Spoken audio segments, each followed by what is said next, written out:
All right, Charles, welcome back to the show. It's great to have you again. Thanks, Connor. Good to be back.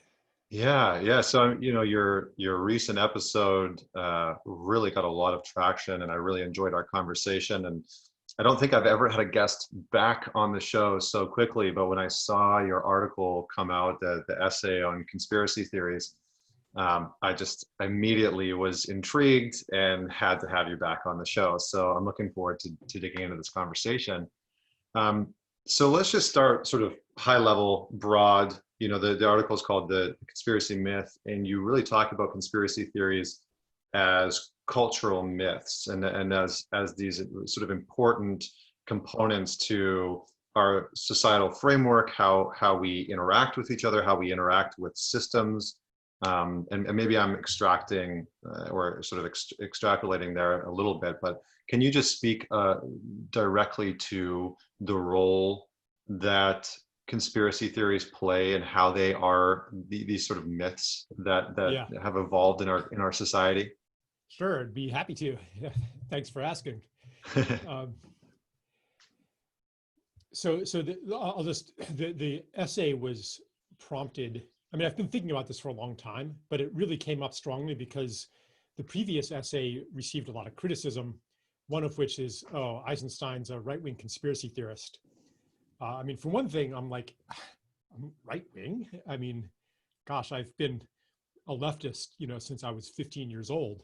So that was interesting. That criticism of the establishment is now considered right-wing. But the conspiracy theory part came up because in the coronation, in that earlier essay, I gave some space to conspiracy theories. And I said, the way things are going sure is juicy material for a conspiracy theory. And so people thought that I was trying to smuggle in my closet conspiratorial beliefs. So I wrote this conspiracy myth essay, in part just to clarify, but also because it's a very productive line of thinking. And I'm sure some people looked at the title and they're like, oh, phew, he's not a conspiracy theorist. He doesn't think that these are actually true. And there already lies a problem. Because everything is about, is it actually true or is it in some other category of untrue, fantasy, manipulation, disinformation, and so forth. And this literalistic way of seeing the world prevents us from understanding the world. So when I say a myth, it's not a fantasy, it's not a delusion, but it is a vehicle for truth. A myth is a vehicle for truth, not necessarily literal truth. The truth of a myth does not depend on its literal, objective factuality, which is why if you're in conversation with, say, an indigenous person and they say the world was spun by Spider Woman, you're not going to say, you're wrong. Let me prove it to you. Here's a geology textbook, Or if a Hindu says the world rests on the back of a turtle, you're not going to say, gotcha, you're wrong, and I'm right. So I like to take the same approach to conspiracy theories and to look like there is, like when I say the world is resting on the back of a turtle, something in your body knows that that's true. I will hazard to guess that there's a vibration in that, or that the world was woven by Spider Woman. Not the character in Spider-Man. Yeah. You know what I mean? I mean, well, that would be interesting. All of a sudden, the Yeah, that would DC be interesting universe too. Yeah, clashes. I'm sure the some people would be Spideyverse. very, very happy with that. Yeah. Um, you just, oh, there you are. Yeah. So I spent a large part of the essay describing what are some of the truths that ride the conspiracy theories. One of them is that there's more to this world than we're being told. Another is that some power unfriendly to human beings is actually in control of things behind the scenes, pulling the puppet strings. Hmm. The literal conspiracy theory says it's this evil Illuminati. And when I say conspiracy theory, I'm talking about like the overarching one. Yeah. Okay, not, Enron Yeah. or COINTELPRO or weapons of mass destruction in Iraq. I mean, those were conspiracies. Okay, but I'm talking about the mythology that says you can explain the workings of this tragic, horrible world by an evil group of humans who are in control of things. Hmm. So yeah, so that's one expression of a deeper truth, which is that some power unfriendly to humanity and to life is in control of things.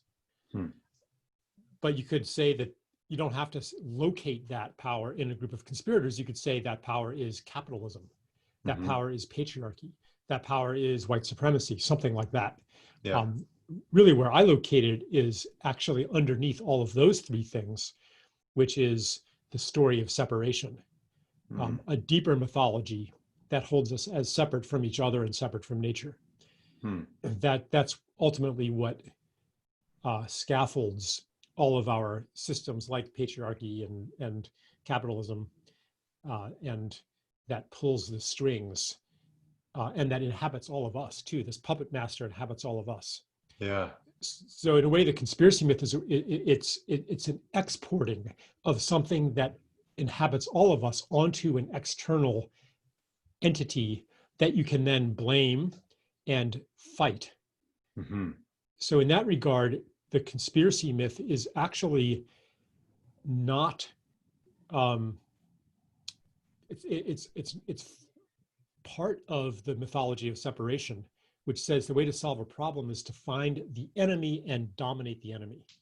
Hmm. So in a way, conspiracy theories are quite conventional. And I could go on. There's more truths that ride upon that vehicle. Yeah. Maybe, Well, yeah, yeah, I was just going to say, I think it's interesting, right? Around this, the mythology of separation and the role that that plays. And I mean, I usually in some ways tie things back to Jung because I'm a big Jungian proponent, and he believed that a lot of our external structures were just external manifestations of our internal architecture, for lack of a better term. And so we create things out in the world based on how we view our internal workings, and that a lot of those external structures that we experience, the myths, the frameworks, the organizations are built based off of the ego in some capacity, based off of its framework and its sort of desire to be infinite, to live forever, to never be seen. And so the ego is very much a me versus them, a me versus the other, and it is very much removed and separate. So and we kind of see this through different versions of organized religion, where there is that separation of us from nature, and there's that pulling apart. So can you just speak a little bit more to the sort of history around this myth of separation and the pulling us apart from one another, from nature, from the things that are in our reality? yeah, I could. Maybe I'll enter that through the lens of Carl Jung. Okay. Um, so in the conspiracy narratives, one of the things you hear a lot is that just couldn't be coincidence.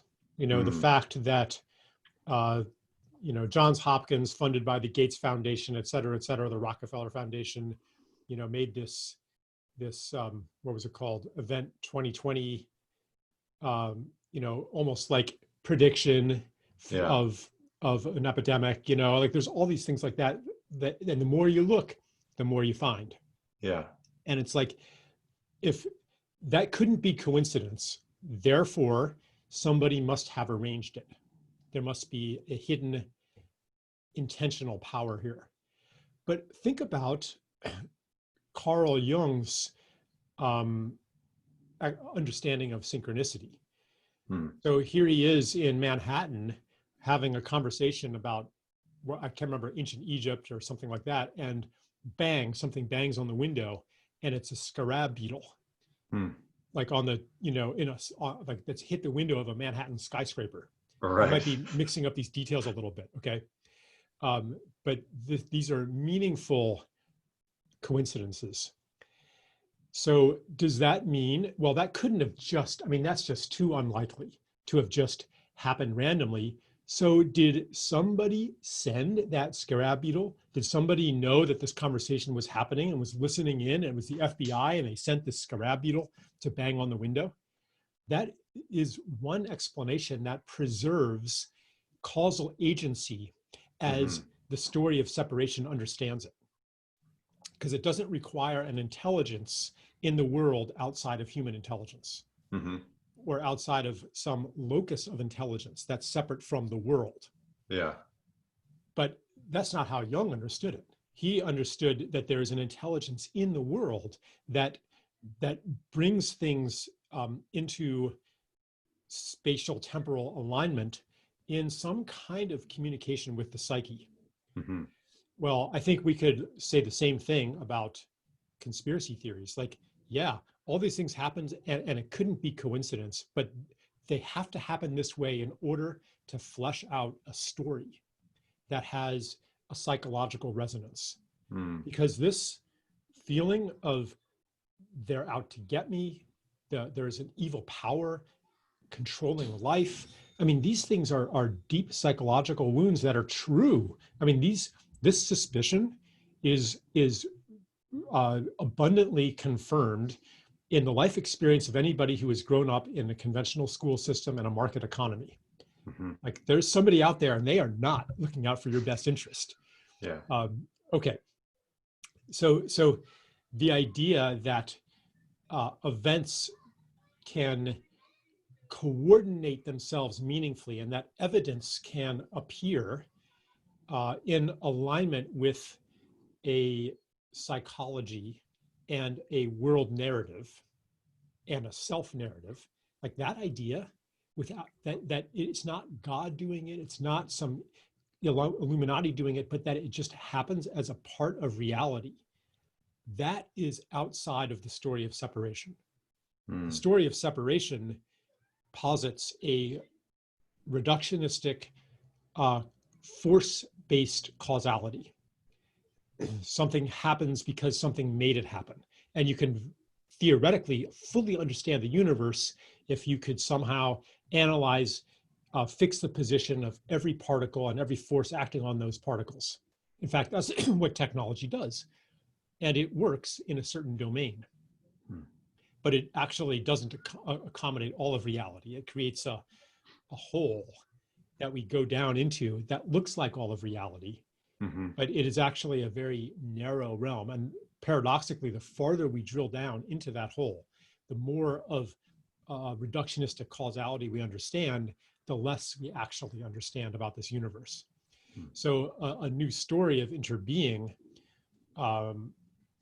accepts that intelligence, consciousness, purpose, agency, and choice are not the exclusive province of human beings, but they are in all beings and in the collective of all being. So that meaning, coordination, orchestration can happen in the events of our lives, in the events in the world, without there having to be a human being or a group of human beings, or indeed any separable agent arranging everything. Hmm.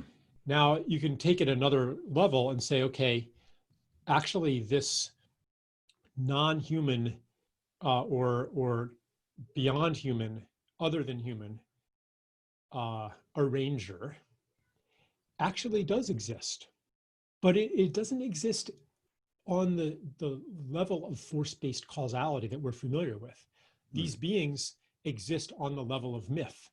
To say that something is a myth, that the Illuminati are a myth, that the draconian Anunnaki extraterrestrials are a myth, that's not the same as saying that they don't exist. But they exist on a mythic plane. Hmm. And if you want to interact with them, you have to work on the mythic plane. So this gets really, really heady here. Yeah, no. I mean, I think what's, what I hear you saying in many ways, and maybe I'll just try and distill this down for myself, is that there is an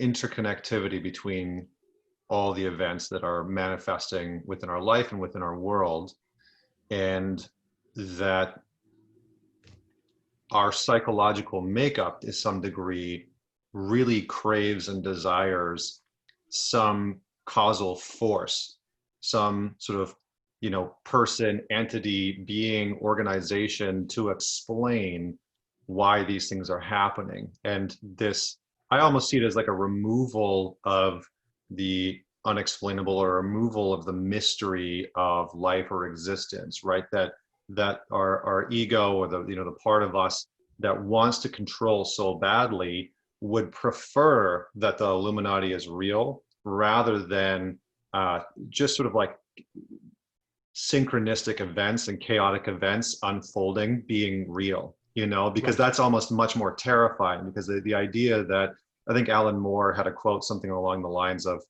the reason why conspiracy theories are so popular or important for people is it gives them something to believe in, because the truth, quote unquote truth, is much more terrifying, in the sense that no one's really at the wheel, right? Nobody's really in control, and the world is largely rudderless. Now, I think that's also an extreme version, sort of saying it's all out of control. But I think what I hear you saying is that there is that sort of dual nature, that we both have an impact on some of the actions that are unfolding, but there's also a large part of the system that we don't control. And so I'm curious if we can just come back to the role that historically, and maybe not getting into the history of it, but the role that conspiracy theories have played in creating our culture, and creating, the role that those myths have played in sustaining us, either in bringing us together or separating us more, and where you feel like that falls. Yeah. So I think you reframed that, or restated that really accurately and eloquently. It is about a desire for control and a discomfort with not being in control, a discomfort with the mystery, Mm, a discomfort with the humility that comes from knowing that there are other intelligences at work. Conspiracy theories help to preserve the exclusive human domain of the master of the universe, mm-hmm. where if things happen, it's either random, or if it's intelligent, it's happening because of us. That, and historically, that mindset, it took thousands of years to develop, and coincides with the development of technology. If you believe that the world is just a bunch of generic particles, building blocks, protons, neutrons, electrons, bouncing around according to mathematical forces, then, and with no intelligence to it, then we are the random victims of natural forces. Mm-hmm. If you similarly believe that the world is composed of lots of separate selves, other human beings, and maybe less complete selves, less developed selves that we call animals and plants and bacteria and viruses, then again, your well-being depends on exercising control and domination over these other selves, which are trying to do the same vis-a-vis yourself. So control becomes the stairway to heaven in the story of separation. And progress becomes a matter of ascending that stairway to exercise more and more control over the world. So any suggestion that there are limits to our capacity to control the world, or that things do not happen, or that there are other causal mechanisms besides force-based causality, that renders us quite helpless. Or Actually, what I would say is that it invites us into a different kind of power, not the power to make things happen, but the power to listen and participate in these larger intelligences. And then we become capable of a lot more than is possible through our own ability to exert force in the world. Mm-hmm. Mm-hmm. So I it's think that's, this, yeah, go ahead. it's a very different mode of technology. Yeah. And it's what indigenous people all over the world that I have encountered at least practice. Their way of life depends a lot on observing and listening and participating and recognizing that the world is bursting with intelligence, Mm-hmm. and that we are not alone here, but that we are part of this larger intelligence. Very different mindset. So yeah, to link that to conspiracy theory it's a bit of a stretch, but you can see how as you said, it makes it controllable. In theory, if all of the horrors of this world are caused by conspirators, in theory, we know what to do about it. Mm-hmm. And it's an other, and we're blameless. I mean, Yeah. this is actually the same coming up in the civil unrest and the racism protests and stuff. It's another easy diagnosis that the problem is these bad people called racists, or this bad thing called racism. And it makes very complex, deep historical problems into something seemingly quite simple, something that now there's something to fight. Yeah. I don't think that this problem or that any of our main civilizational crises right now are going to be solved by a fight. We are facing an initiation into other ways of dealing with our dilemmas and another understanding of the world, of an intelligent world. Yeah, yeah, which is, I feel like that's that could be a whole other, deviation. And yeah, but I agree. I do think that, what you're talking about in terms of indigenous people largely having modalities that are, I guess, inclusive in some ways, that don't see us as sort of separate from the universe around it or unique from the universe around it, but an integral part of it, an interconnected part of it. And I think that's where, Jung and his psychological framework was quite potent, because he, took into account the collective unconscious, which is a form of that to some degree, a form of that interconnectivity, and how, what we do, what we choose to do, what we think about, what we experience impacts the collective consciousness of all beings in some capacity. But I think one of the things that you said is quite interesting that I'd like to dig into is a little bit around just continuing down this path of the separation myth, because a lot seems to have unfolded out of that, right? As we have leaned into separation, and that has sort of been embedded into the religious frameworks, especially things like Catholicism and Christianity, and there's other, not to sort of like put them on the spot or call them out or say that they're bad or wrong or anything like that, but there is a separation inherent, built in, saying that man is, created by God and separate from nature, and et cetera, et cetera. But I'm actually curious if the erosion of those religious frameworks, and this is just a your opinion question, the erosion of some of those religious frameworks, we see church rates dropping, we see less people going into church sort of believing in these religious frameworks. Do you see a correlation in the rise of conspiracy theories and the rise of some of these beliefs and ideologies, and sort of clinging to that separatist mentality, coming from or being spurned from the sort of decrease in religious fundamentalism, or is that sort of not necessarily in the framework? Well, I don't think that we are seeing a decrease in religious fundamentalism. I would say that conspiracy theories present another kind of fundamentalism. It's the one thing that explains everything else. It's the one, and it's the one key to salvation, and it's the one truth. Yeah. So I think it's part of a wave of growing fundamentalism. there's been a decline in church participation, but a rise in fundamentalism across many religions. Like there's a lot of Jewish fundamentalists now, way more than when I was a kid, who turn it into this totalizing discourse that explains all of the world. It organizes all of reality, and it makes sense of the world. So I think that fundamentalism and conspiracy theories and other kinds of fundamentalism, I mean, even like the fundamentalist mindset also infuses the climate change movement, where a very complex ecological crisis is reduced to a matter of one thing: carbon dioxide. And this is, I wrote a book about this. I'm a very fervent environmentalist, but I think it's a big mistake to reduce environmentalism and to reduce green to a matter of carbon dioxide emissions.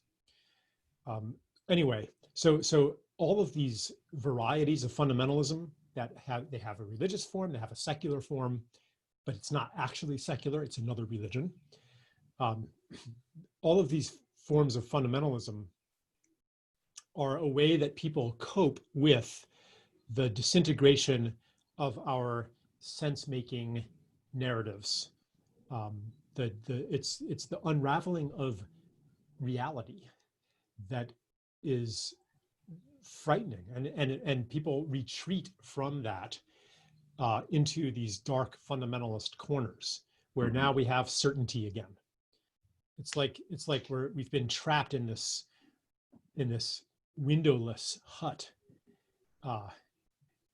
and now the walls are starting to crumble, and the light is pouring in, and we could venture out into that light, into a new world that we sense, all of us, is awaiting and is possible. But it is scary to do that, to go outside of these walls of the familiar. So instead we cower into a corner. That's called fundamentalism. Ultimately, that corner will become less and less hospitable. But still, the choice of whether to come out and play is always a choice. We can, as that corner becomes less hospitable, we can, nail up blankets, and stay in our dark little corner as long as we want to, I think. Yeah. And I mean, it sounds, I think that, we've largely done that. What I hear you saying is that we've largely done that historically, right? That we have evolved in the last couple thousand years, and we've moved away from this sort of inclusive model that some indigenous people had, and we've moved into this separation model where we are looking for this very singular answer to our problems. At a basic level, I almost drill it down to the individual, and it's very much similar to if we're having a problem in our relationship, or if we're having a problem in our job, we look for that single answer that's going to say, there it is, that's what's causing the problem, I can fix that, and if I can fix that, everything's going to be okay, and I can soothe my fear, I can soothe my nervous system, that is getting very reactive. And where do you think we got that idea that there's one thing that can solve all of our problems? Oh man. Well, I mean, my mind goes to, again, my mind pulls back to the ego, but I'm curious to see where you're taking this. Money. Okay, money. Say more. It's our Say immersion more. in a money economy that fosters the belief that there's one thing that can solve all of your problems. Because that's kind of how it is in a monetized economy. Whether you're hungry or cold or sick or whatever need that you have, in this economy you meet it with money. Whereas in a traditional culture, in a village culture, in an indigenous hunter-gatherer culture, you didn't meet your needs with one thing, but you sourced different needs from different people, from the community, from nature. So that way of life made it a lot harder to reduce the whole world to one thing.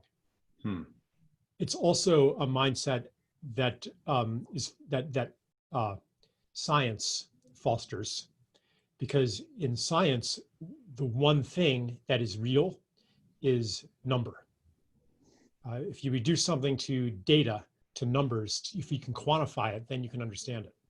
If you could quantify all of your brain states, all of the electromagnetic and chemical states of your brain, maybe you could actually define love, and you could measure whether somebody is actually in love or not. Like that's the ideology of science that is rarely stated in such an extreme form. Yeah. But so basically, I mean, it doesn't get much more fundamental to our culture than money and science. So this way of thinking is not something that you can just overthrow by choosing a different belief, because that belief is constantly reinforced by our economic and ideological environment. Yeah. And by Hollywood, you know, the idea that you can solve a problem by finding the bad guy and destroying the bad guy. Finding, you know, it's the racists, it's the white supremacists, it's the 1%, it's the corporate executives.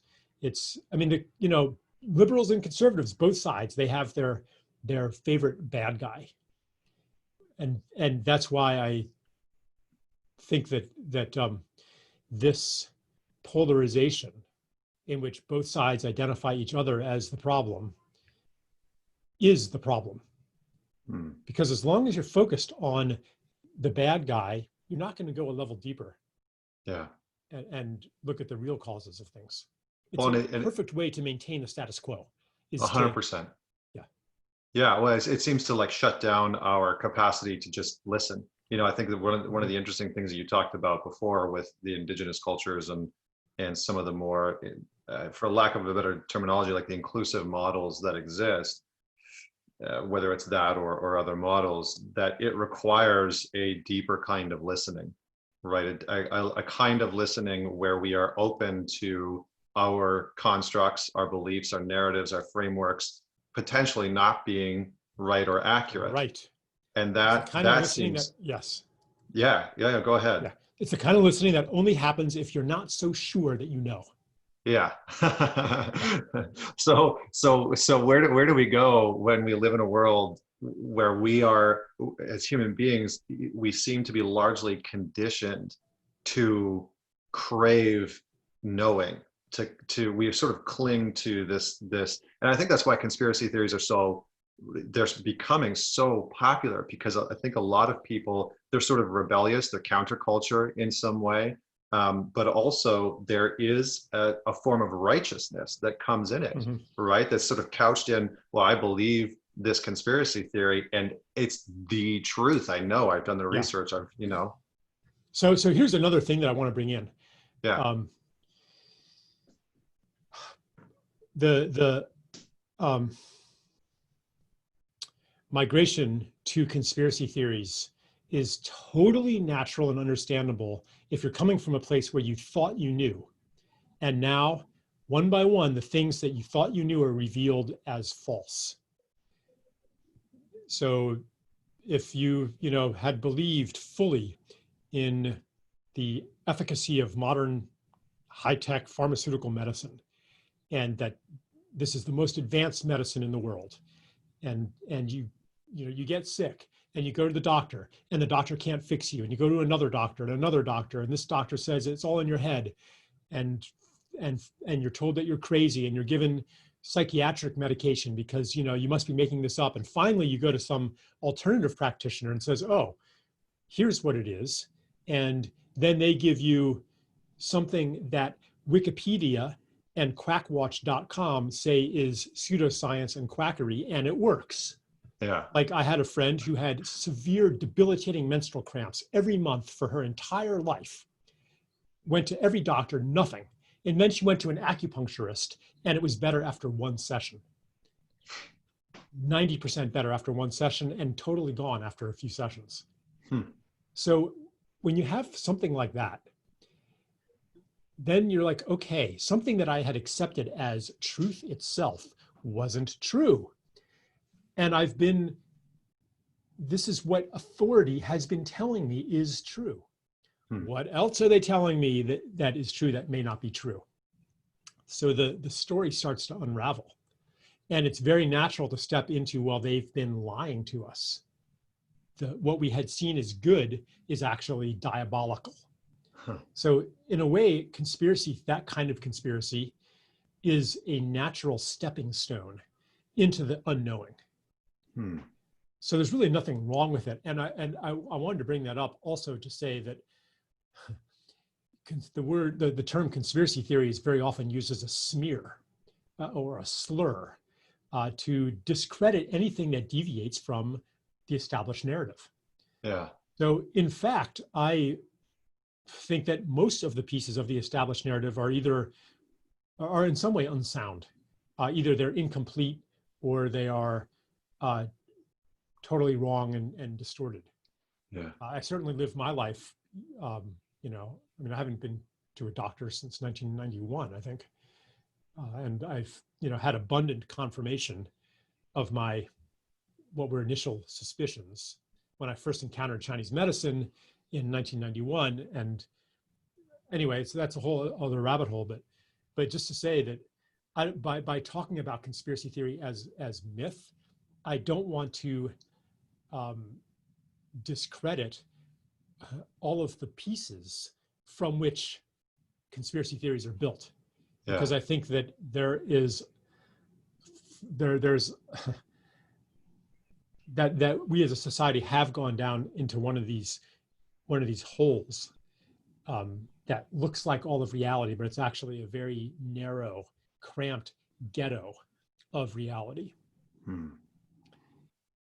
And so, and this is another of the truths that rides on top of conspiracy theory, which is question everything.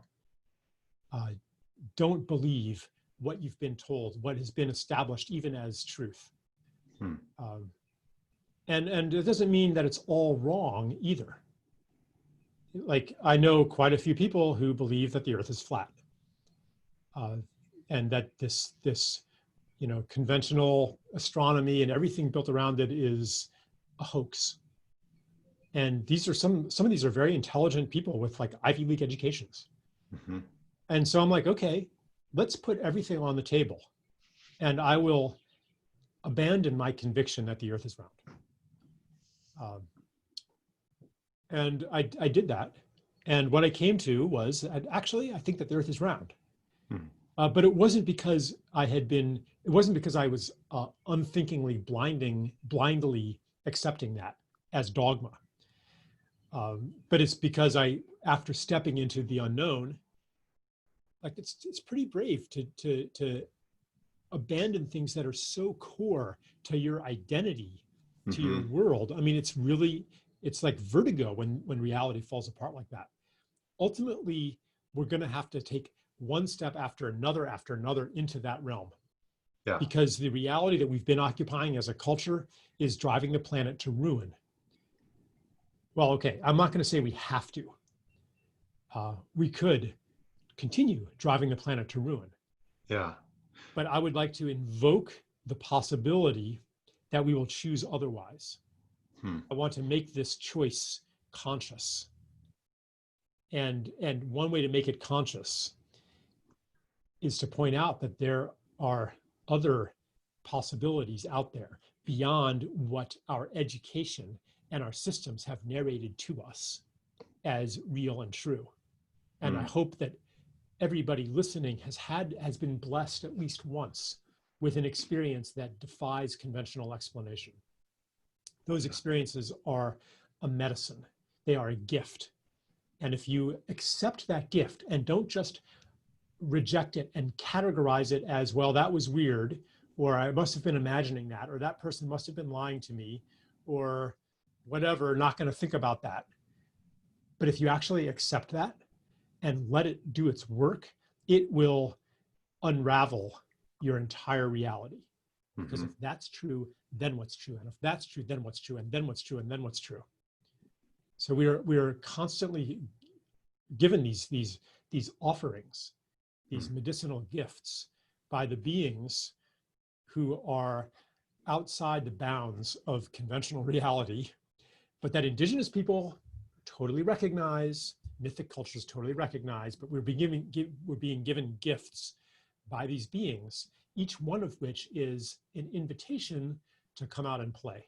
And I just want to honor those gifts, thank the givers, and activate the gift that maybe many of the people listening to this conversation have received, and say, yeah, that is sacred. That experience is sacred. And to invite us all to really honor those experiences. Yeah, so powerful. I mean, I think I definitely want to go down that path here in a second, because I think you touched on some things that I really wanted to navigate into. I think it's interesting because the conspiracy theories and our relationship to mythology and myth. I mean, myth historically has played such an important aspect of our culture and our creation of our societies and our creation of who we are individually. But it seems like, to your point, to what you're saying, it almost sounds like we've reached this plateau, this precipice, this point in history where we don't seem to be able to reconcile with the proverbial shadow culturally that seems to be showing up, right? So just like we have a psychological shadow, very much have a cultural shadow. America has its own shadow, and it seems like we are struggling to come to terms with some of the pieces of our past, some of the pieces of what we've created, and reality as we know it in some ways seems to be deconstructing, right? What we think is true seems to be getting deconstructed. And that's very similar to, again, like when people go through dark night of the soul, or they get fired from a job that they've been in for 20 years, and all of a sudden what they know to be true is suddenly flipped on its head. And we seem to be going through this cultural phase of deconstructing what we know to be true. So can you just speak to that, like, maybe why you feel like that's happening, or maybe even just the importance that deconstruction plays? Because I think for many people, I hear a lot of people saying, I can't even tell what's true anymore. Like, how do you even know what's true? I can't tell you how many times I've heard that in the last couple of months. And I think for most people, that is just the most horrific and terrifying sort of sentiment for us to be living in this current time. Yeah. I mean, I feel the same thing.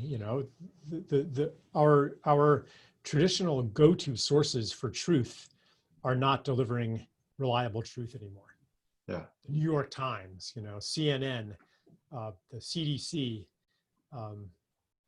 wherever society used to have a pretty universal, not entirely, but a pretty universal agreement that certain things were reliable sources. Academic papers, for example. This is a big thing now. Major papers that were published in The Lancet and the New England Journal of Medicine have been retracted that were instrumental in guiding policy. And that's just the tip of an iceberg of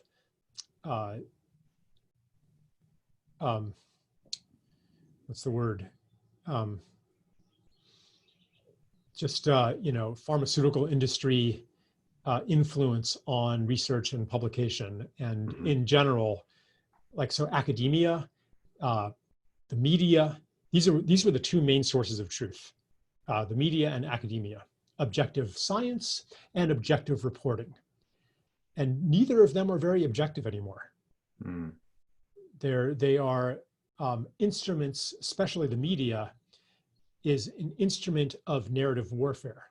So of course, you can't trust, and you don't know what's true anymore, because they're not actually serving the truth. They're persuading you of something.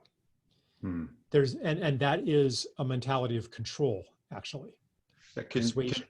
Can you say more about narrative warfare? Because I feel like that is such an important piece to the conspiracy theory, to conspiracy theories in general, but the role that narrative warfare seems to be playing in our current culture.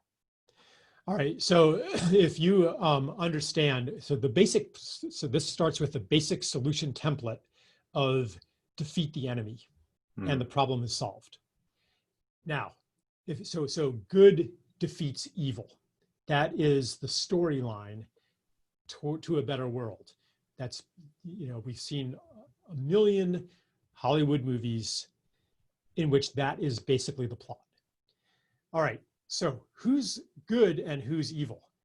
Well, good is the side that I'm on. And if the solution to the problem is to defeat evil, then anything that I do to overcome the other side is by definition good. We see this in American foreign policy. America equals good. So anything that serves American interests is therefore good, even if it is, supporting torturers in Saudi Arabia. If they're on our side. So this is part of the march toward freedom and democracy for the world. Orwell actually identified this in 1984, where the party's goal is power itself. And they have an ideology that that's because when we have complete power, we'll be able to make a perfect world. But of course, that never comes. So the party ends up serving power itself, which makes it actually evil. And in fact, anybody who is not serving truth, but is serving power instead actually becomes evil, which is what all sides are influenced by. So, okay, so you want to win because that's good. You're good and winning is good. Therefore, if any data point comes up, if any truth comes up that doesn't serve your narrative, that must be suppressed. And if anything comes up, even if it's false, if that does support your holy cause, then you embrace that. This could be overt. It could be, yeah, I know that's not true, but boy, it's going to really, be impactful. Like I think a lot of like I'm no Trump supporter, but I think that a lot of the Russiagate stuff was, as Van Jones put it, a nothing burger. And that the people who propagated these narratives actually knew that. But, they're like, well, okay, probably there wasn't actual collusion, but, he's a really bad guy. And so if that's not true, he must have done some other bad thing. So it's basically true, but often it's more subtle, the way that we recruit falsehoods into our narratives and deny inconvenient truths. It's not so conscious. It's like some news item comes in and it serves your position. Say like you think that 5G is causing coronavirus, causing COVID-19. Okay, maybe that's your theory. And so you read something about outbreak centers. All of the main epicenters were places where there were new 5G installations. And you're like, aha, I knew it. You're not going to actually investigate that. You're not going to scrutinize that. You're not going to say, okay, was there really a 5G installation in Wuhan? And did they actually turn it on then? Like, how do you actually know that? You're probably not, because you're like, yeah, that must be true. Whereas if something comes in that doesn't fit your narrative, you're going to be like, okay, are we sure about that? Is that where's that coming from? And did they take this into account? And let me see the raw data. And right. So we have these ways to filter out the inconvenient truths. So that is part of the apparatus of narrative warfare. And it comes from putting victory ahead of truth, basically. And it's like, what do we value here? What do we serve? You cannot serve, as it is said, you cannot serve two masters. At some point, you have to choose whether you serve victory or whether you serve truth. Same thing in social justice. Sometime you will have to choose whether you serve healing society or whether you serve punishment. Whether you serve a more beautiful world or whether you serve looking good as somebody who's done a great thing in the world. Yeah. Like what if what it takes to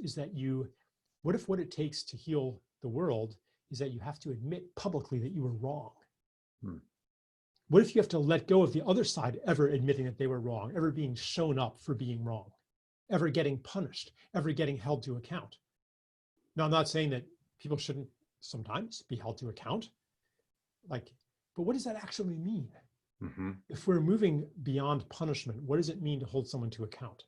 Mm-hmm. Like, there are these basic concepts that are virtually or very rarely questioned. And so, yeah, I guess it really comes down to this whole thing about narrative warfare. It comes down to, what are we actually serving here? Yeah. Well, I like the way that you just pulled in like the victory versus truth, because I think, and when I look at American culture and sort of nationalistic tendencies and pillars, victory is certainly at the forefront, right? Victory and the pride of nationalistic victory is Yeah. certainly embedded Donald in. Trump, we're going to win. We're going to win Yeah, so much, you're going to get sick of winning. right. Win, Yeah, win, win. exactly. Yeah. Yeah. Exactly. That's sort of like jammed down, Yeah. people's throats constantly. I'm curious. You touched on a few things. You touched on the idea of ignorance at one point, and I know that this was a sort of something that jumped out to me in the article was ignorance. What I think you called it, ignorance as a virus, and the idea that we sort of misrepresent some of the facts. And I heard you kind of just point to it there, that when we believe that we're on the side of good, right? When we believe that we're on the side of good, there's a hefty confirmation bias that immediately comes in, and there seems to be ignorance just manifesting fairly heavily on all sides of the spectrum right now. And so I'm wondering if you could just speak to ignorance as a virus, how it plays into conspiracy theories, the mythology and the sort of spreading of it, and how do we actually, we'll get to the other part, but how do we actually combat that? How do we combat ignorance? Because that seems to be something that is very, very challenging right now. Yeah. Well, not to pick on your words, but probably Yeah. combating ignorance is not the right metaphor. Yeah. As soon as I said it, I was like, Yeah. It's amazing how insidious these war terminology is, Yeah. from combating ignorance to fighting climate change, to the war on drugs. Yeah. I mean, we cast everything as, well, I'm exaggerating here, but the tendency is to cast things as a fight, Yeah. a combat. So ignorance, that word is used in different ways. I guess really it's about a habit of ignoring things. And why do we ignore things? It's because they disrupt our self-image, our identity, our comfort, the world that the understanding of the world that we have arranged, the sense that we make of things. So to step out of ignorance requires becoming comfortable with the unknown, requires feeling safe to drop a self-image and an identity. It comes from knowing that you are loved, even if you're wrong. And that might require a lot of unlearning, a lot of deprogramming. Just thinking of school and how we were rewarded for being right. And how just today on social media, if you put the wrong thing, I mean, you can just, your friends on Facebook will rip you a new one. Like being wrong is tantamount to having committed a sin. So ironically, even if the intention is to combat wrong ideas, those tactics, I think, further entrench the wrong ideas because they contribute to a feeling of unsafety, of not being loved and accepted, of needing to be right. Because otherwise, if you're not right, you get attacked. So I need to be right. What right actually means is that you conform That's what the mind interprets right as. I mean, for the ego, right means that other people accept you. Mm-hmm. That's how ideas are enforced in society. It's in-group, out-group dynamics, acceptance and rejection. And that, in a way it can be good if you are in a healthy culture, like say an indigenous culture. Social pressure and the pressure of conformity can maintain people in pro-social, pro-ecological beliefs. But I think that our society has a lot of belief structures that do not serve humanity or life. And therefore this conformity is a problem. And Mm-hmm. in such times, those who are rather shameless and less affected by these mechanisms of social conformity are valuable. Mm-hmm. So anyway, but to go back to ignorance, the openness to new knowledge, it happens when we know ourselves to be accepted and loved and safe, whether or not we're right, because it's kind of humiliating, Mm-hmm. Yeah. to realize you were wrong. Like, yeah. Yeah. I mean, I was gonna say, I feel like we, ignorance and shame avoidance sort of go hand in hand, right? Like our desire, we as human beings are so fascinating when it comes to wanting to avoid the simple experience of shame. I mean, and I talked about this the other day about like the dangerous rise of social shaming. How when we see somebody that we think is wrong or disagrees with our perspective, that we are so quick to use shame as a tool of social conformity, right? Of trying to get people to conform to our narratives, our version of truth. And that we largely, historically, as human beings, have tried to avoid feeling shame. And that's embedded in many different cultures, right? That we want to avoid feeling shame. Or if we've done something shameful, there are very extreme forms of punishment. And so, it almost seems like ignorance is a part of that. It's like if I can just be ignorant to certain things, I don't have to feel shame. I can just reject people. I can reject their viewpoint. I can reject what they're saying and be sort of ignorant to maybe how I might be wrong, as a means of trying to avoid this experience of feeling that shame because I am wrong. Does that make, I mean, does that? Yeah, and I can imagine other cultures where shame is not caused by being wrong about something. Mm-hmm. Many indigenous cultures value shame very highly.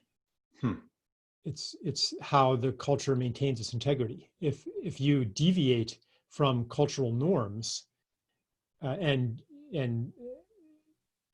you're discovered, then you are shamed, and that keeps you from deviating from those norms.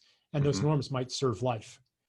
I mean, I would love to be in a culture where I felt enough trust to welcome shame, because really what shame is, on another level, is the breakdown of a false self-image. It's like when you're shown publicly to be different than you said you were and different than you thought you were. So there's this image and it breaks down, and like the chemical bonds of that edifice, they're released, which is why you flush and feel heat. Like there's an energy release with shame. Like that's actually a good thing. Yeah. It's just when that is used the way it is today, and where having been wrong and having had a false self-image is associated with your basic worth and your acceptability, your basic worth as a human being and your lovability. That is really damaging. Yeah. Yeah, I mean, we seem to be entering into a space where that lovability and that acceptance within the social culture is being very polarized, right? There's a lot of people that are sort of trying to seek acceptance, and then a lot of people that are actively revolting against any sort of, or rejecting any sort of social conformity, and sort of saying social conformity is the quote unquote problem, right? It's the thing that is the issue. Right. Um, yeah. So And in an us versus them mentality, in a good versus evil mentality, uh, the evil ones are fundamentally on a soul level inferior to the good mm, ones. mm, Like there's something wrong with their very soul. Like you know, in the in Hollywood movies, like why is the bad guy bad? It's because he's bad.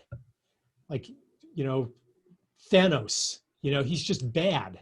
And the movies portray the uh, evil characters as just exulting and glorying in wickedness. So that is the suggestion that we are given to understand our opponents. mm, Um, and the tactic then that suggests is that you show how bad they are. mm, So it's no coincidence here that that shame is associated with this fundamental um, fear of being unlovable. Like mm. that's part of the formula of good versus evil. It's Yeah, the sneaking suspicion, maybe I'm evil. yeah. All of the like, and hasn't anyone who's done personal work had those moments where you look on your life, maybe you've taken a psychedelic, or maybe you're in some kind of therapy or meditation, and you look at your life and like, oh my God, every single thing I've ever done was selfish. And it's just like so obvious. Yeah, yeah. Yeah. Yeah, so good, so good. I think there's one of my favorite quotes by Anthony DeMello, who was a Jesuit priest back in the day, and he said, spirituality is waking up, and the first rule of waking up is realizing that you don't want to, right? Because part of that is realizing the selfishness of our actions, and that just really resonated with me about what you just said.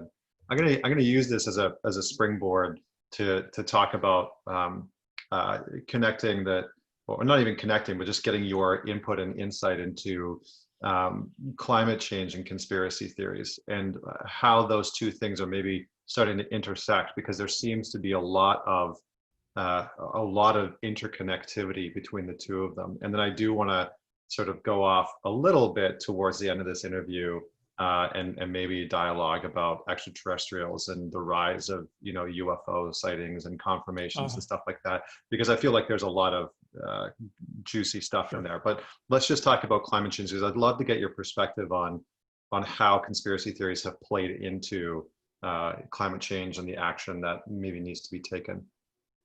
Yeah. Well, both sides hold some somewhat diluted conspiracy theory about the other. Um, that the fossil fuel companies knowingly conspired to suppress evidence of global warming to protect their profits. Hmm. And on the skeptic side, that the climate change industrial complex basically, you know, maintains billions of dollars of funding by perpetuating this very sketchy scientific theory. And in order to maintain it, they adjust, quote unquote, the raw data and promulgate these models that generate alarm and so on and so forth. Like there's kind of a conspiracy theory on both sides. Yeah. Yeah. And I think that my interactions that I've had with actual humans on both sides lead me to think that both sides are wrong Hmm. about that. That in fact, the people on both sides are quite sincere and intelligent, and um, believe themselves to be of high integrity. Um, so what I look for is the various forms of institutional collective confirmation bias Mm. by which theories, paradigms are maintained without any, again, without any like deliberate intent. But it's like what gets funded, what gets published, what research questions and results are going to help your career and which are going to destroy your career. Mm. And this is true in many, many fields. And a lot of them are operating in the climate change field. If you come out with a skeptical view, then you have trouble getting published. You get attacked by the media sometimes, like, which doesn't mean, like, it doesn't, see, this doesn't mean that the orthodoxy is wrong. It just means that if it is wrong, we'd have trouble knowing that. Mm. And this is true across many scientific fields, especially where money is involved. Do you feel like, and this is more, again, this is more of a personal question, but do you feel like the conspiracy theories surrounding climate change are slowing down the collective action that we can take? Do you feel like there's merit to them? Like what role do they I play think that, I mean, I wrote a whole book on this. I mean, I think that, Yeah. that I mentioned it before, that carbon reductionism is a problem. That basically, my view is that Earth is alive, that its organs are things like water, soil, forests, whales, wetlands, eagles, condors, every beavers, every ecosystem, every species is an organ of a living being, which means that if we continue to clear cut the forests and strip mine the minerals, I mean, even like copper and gold are part of a energy physiology of this planet. I've been reading some indigenous people who are saying exactly this. If we continue to destroy that, if we continue to dump poison in the form of herbicides and insecticides and toxic waste into the environment, if we continue to destroy life like that, then even if we cut emissions to zero tonight, Earth would still die of organ failure. It would die a death of a million cuts, because especially the forests and wetlands and oceans, these are organs that maintain homeostasis. Like the Amazon governs the flow of fluids across at least half the planet. And regardless of its carbon sequestration, even if that is not a factor, if you cut down the Amazon, you're going to have drought in the California Sierra. You're going to have, I mean, you're going to have, it would be like if you destroyed some of your organs. Well, is your temperature going to go up or not? Not the right question. Yeah. So the priorities that come from this are first and foremost conservation and protection, and a close second is regeneration, restoration, and third is to stop dousing the world in poison. Yeah. And if we do those things, we're going to end up producing a lot less fossil fuels too, as a side effect, because you can't frack and drill and strip mine and so forth without doing other ecological harm. So basically I say in climate change that we're actually in the wrong debate. Yeah. And the reason we're in that debate is based on a kind of reductionism, to try to reduce a complicated thing, a complex thing, to one thing. Yeah. Same as everything else. Yeah, So I mean, I feel like that's a big that's a big conversation. I didn't mean to sort of open up Pandora's box on that, but just before we move on to the other topic, what's the title of the book that you're referring to, so that people can check it out? I called it Climate: A New Story. Okay. Yeah. Great. Yeah. Great. Okay. So let's just wrap things up here by talking about aliens, by talking about extraterrestrials, and I think it's been interesting because as conspiracy theories, are rising, and you've got Pizzagates and all these types of things going on, and they seem to be getting more and more traction and mainstream popularity. Suddenly, you have the U.S. government, in the last couple of years saying, "Yep, we have UFO sightings. We've seen it," and yet I have been shocked by how little attention this is actually God. And I was like, I saw it. I was like, wait, did they just announce that they have seen extraterrestrials and no one's talking about it? Like, what the hell is happening? You know? Yeah. So I just wanted, I don't really have a question. More so, I just want to dialogue and get your thoughts on this. And like, Yeah. how does this play into conspiracy theories? I mean, you touched on the concept of being able to connect, you know, with other beings that can help us through, you know, this time that we're in right now. So maybe I'll just hand over the talking stick to you and just let you Yeah. run with this. I share your astonishment. This is, you know, another kind of ignorance. If something doesn't fit into the world as you've known it, then you just ignore it. Like, Yeah. pretend that didn't happen. Yeah. But I'm like, yeah, this I think was 2 or 3 years ago. I'm like, there in the New York Times, that's when it started 2 or 3 years ago. There was an article in the New York Times saying, yeah, the Navy's been having these sightings, trained pilots, trained observers, lots of data. And I'm like, disclosure just happened. Yeah. And, you know, it was just got buried in the news cycle. And it's because we're not actually ready as a collective to take this information in. It exists in another reality. To really understand what's going on with ETs and all this, even like the Pizzagate stuff, you know, I'm not sure how up your listeners are on this, but, you know, the Podesta emails that were revealed by WikiLeaks, there's like a few of them that have like these really weird references to, like, you know, for this fundraiser, you know, this exclusive fundraiser will source our pizzas and hot dogs from the usual source in Chicago. And it's like happening in Washington. Like, what are they talking about? You know, there's a bunch of references like that. And it turns out that, you know, pizza and hot dogs are code words for underage girls and underage boys in like this pedophilia world, right? So it's like, so the you know, part of my mind is like, okay, that proves it, right? But actually, it's more like there's this whole shadow reality. Because once you step into that, then pretty soon you're in this world of Luciferian cults, you know, and reptilian extraterrestrials and secret bases and underground tunnels, and like you just and you know, mind control technology. Like, there's no clear dividing line where objectively verifiable reality ends and speculation and myth begin. There's no dividing line.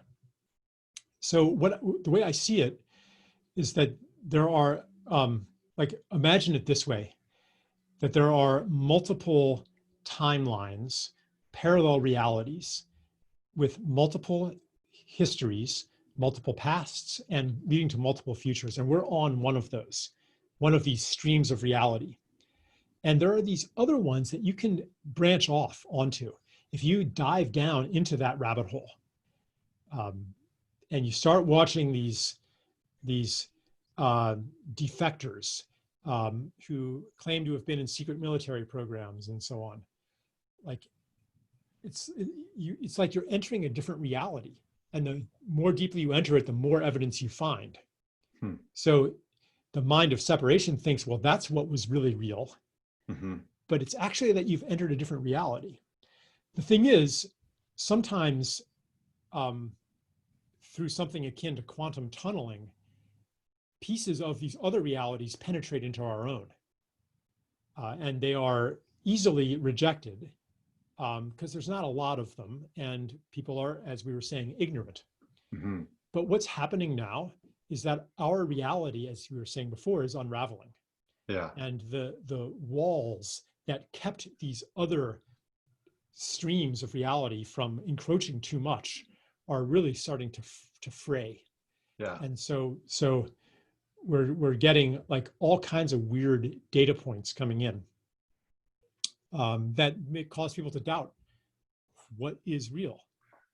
Or you could look at like these multiple timelines converging in a special moment of chaos and then diverging, radiating out into the future, where we have a moment of choice where we align with one or another of these futures. So it's not only, you know, it's not just an intellectual choice of what do I believe that can be made with evidence.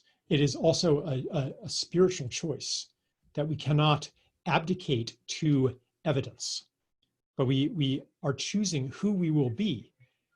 When we choose what world and what reality we live in, we're also choosing who we are. And you can feel like a different vibration among these different conspiracy theories. You know, like you go into one of these and it changes you. Yeah. And that's how I distinguish. Like, that's how I know what's true.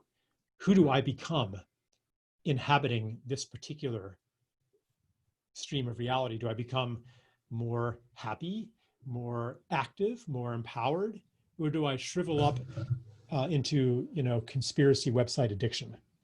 Like these are important data points that we do not get through the mind. Yeah. So really, to understand the ETs, you cannot start by asking, are they objectively, literally real or not? Because some things about them, they're just going to mess with you. Yeah. Yeah, even the way that the UFOs fly. Yeah. They were yeah. in That was, our Newtonian reality, they wouldn't be able to make sharp angle, right angle turns and accelerate that fast. The G-forces would kill everybody aboard.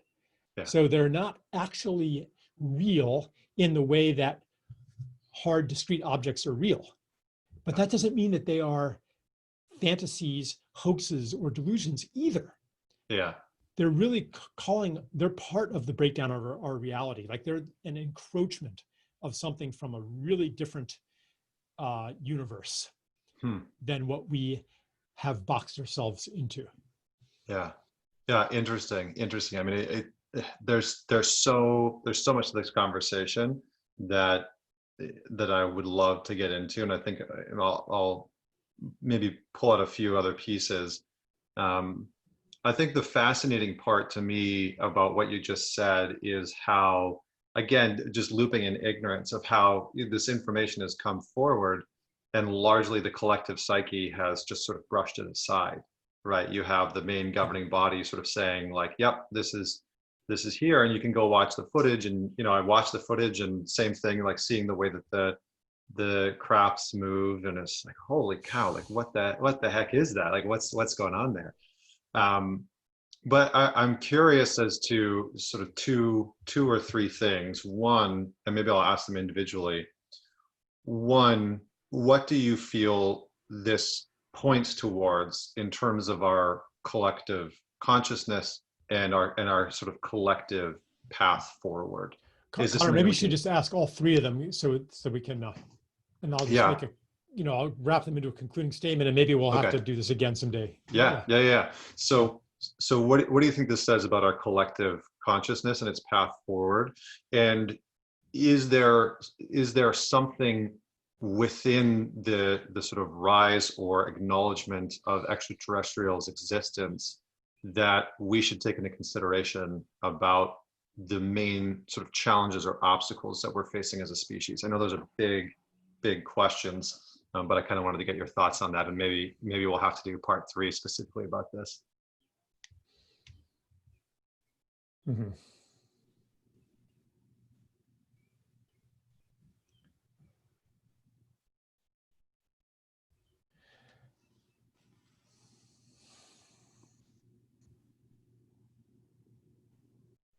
The first thing that comes to me is just similar to what I was saying before about these experiences that are gifted to us from outside of what we thought was real.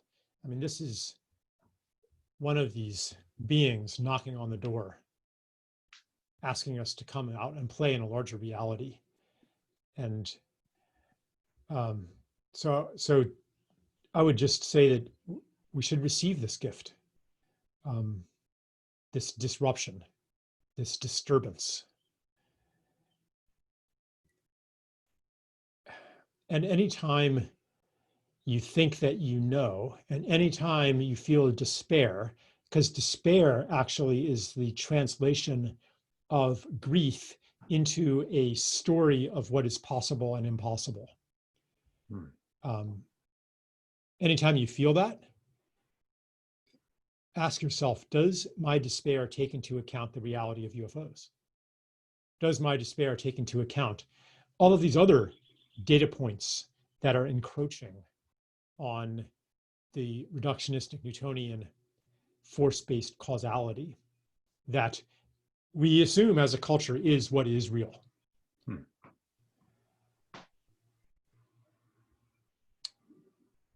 It is going to be humiliating for modern society, and that's good. We need humiliation. Humiliation means something that makes you humble, right? Something that gives you humility. Yeah. That's the only way out of the prison that we've constructed of the world. That's the only exit from the world-destroying machine. And so anything like the UFOs that violently contradicts what we thought was real, that is humiliating, and that's good. And maybe we can, I could play with metaphors about the alienated parts of ourselves, all of the things that we've cast out of reality that are, I'm not saying that the UFOs, the ETs are generated by that, but they are attracted to it. They give expression to these banished energies, and meet us in our quest for to come into a more complete, to come into fuller versions of who we are, to extend our relationships beyond what was possible in the world of the separate self, humanity as the lords and possessors of nature. Yes, the invitation is for us to make friends again with what has been alien. And this not only includes star beings, but everything else that we've alienated and cast out as well. To approach the banished knowledge, and it could be in medicine, it could be in politics, everything that we've banished, those who we see as our enemies, those who are irredeemable. It's to enter into a spirit of friendship. That is what the invitation is from the ETs to the collective psyche. It is an invitation to take up the attitude of friendship in greeting all that we have banished. Yeah, so well said. So well said. All right. Well, listen, Charles, this was such an honor to get to connect with you again and dive down the proverbial rabbit hole in some of these topics. And I really value and honor and respect your perspective. And I would love to further this conversation at some point. And for the people that are out there that maybe didn't catch the last episode, definitely go back and check out the last episode with Charles. And where can they go to learn a little bit more about you and your work just before we end today's session? The internet. Okay. Just Charles Eisenstein. Yeah, we'll have the links in the show notes and you can check it all out there. And he's got some great talks on YouTube as well, answering some great questions. So definitely check that out as well. Thank you so much for this conversation today. And for everyone that's out there, don't forget to leave a rating and review, share, subscribe. And until next week, this is Connor Beaton signing off.